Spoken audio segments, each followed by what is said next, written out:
Dans cette vidéo, je propose un récapitulatif de l'étude des chaînes de référence avec CRViewer. Donc, une fois que le fichier zip a été dézippé, on peut entrer dans le dossier où se trouve le fichier jar. Soit on double-clique sur le fichier jar pour l'ouvrir, soit on passe par la ligne de commande en tapant Java jar CRViewer. Une fenêtre s'affiche pour nous proposer de sélectionner les fichiers que l'on veut étudier. La première zone de texte permet de sélectionner ce que l'on veut étudier. 3, c'est pour les chaînes de référence. 1, c'est pour les référents. Si on veut compter le nombre de référents, il faut mettre 1. Si on veut uniquement travailler sur les chaînes de référence, il faut mettre 3.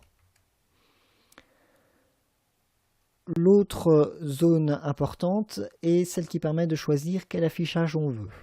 Le concordancier n'est pas forcément très utile. Beaucoup plus utiles sont les tableaux. Donc tout ce qui est statistique et histogramme, c'est pour les statistiques générales sur les chaînes de référence. Donc distance intermaillonnaire, nombre de maillons dans une chaîne, etc. Et tout ce qui est travail sur les propriétés se fait à partir des fréquences et des diagrammes circulaires. Pour afficher, il suffit d'appuyer sur le bouton Update. Donc ici, on aura les chiffres au niveau du corpus. Ou si on veut les chiffres au niveau du texte, il suffit de sélectionner Texte. Ou sélectionner Chaîne si on veut les détails au niveau de la chaîne. Donc encore une fois, ce qui est important, ce sont les statistiques. Et les fréquences, si on veut le détail des fréquences absolues, ou si on veut les histogrammes au niveau du texte, et les diagrammes circulaires. Donc là, ça permet d'obtenir les fréquences relatives au niveau du corpus. Il est possible de sélectionner les textes en mettant ici ID, donc par exemple laboureur, ce qui permet d'observer les différences entre par exemple le texte sur le laboureur ou bien l'ensemble des textes. Donc ici on a près de 30% de pronoms personnels pour le texte du laboureur uniquement, alors que sur l'ensemble on en a un peu plus, on a dans les 34%. Et on peut comparer les textes, laboureur versus le texte sur les abeilles. Donc ici, on a un peu plus de pronoms personnels dans le texte sur les abeilles que dans le texte précédent sur le laboureur. Les données peuvent être récupérées dans le dossier.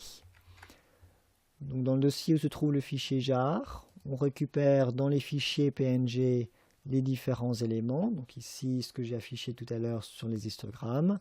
Et ici, les fichiers sur les catégories. Donc si on veut faire une comparaison, on peut très bien renommer les fichiers. Donc ici, il s'agit du texte sur le laboureur. Donc on peut très bien mettre paille laboureur et afficher le texte sur les abeilles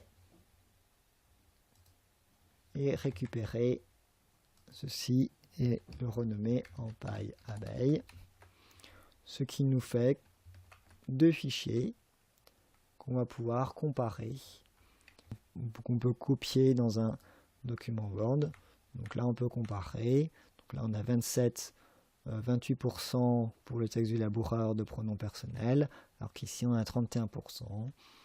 Ici, on a aussi beaucoup plus de pronoms 0, ici, beaucoup moins de pronoms 0. Les données statistiques peuvent être ouvertes soit dans un éditeur de texte, soit, de façon peut-être plus utile, dans LibreOffice Calc, en sélectionnant ici Unicode, ici comme séparateur la tabulation, et on obtient la feuille de calcul avec laquelle on peut faire des graphiques ou des calculs statistiques plus poussés.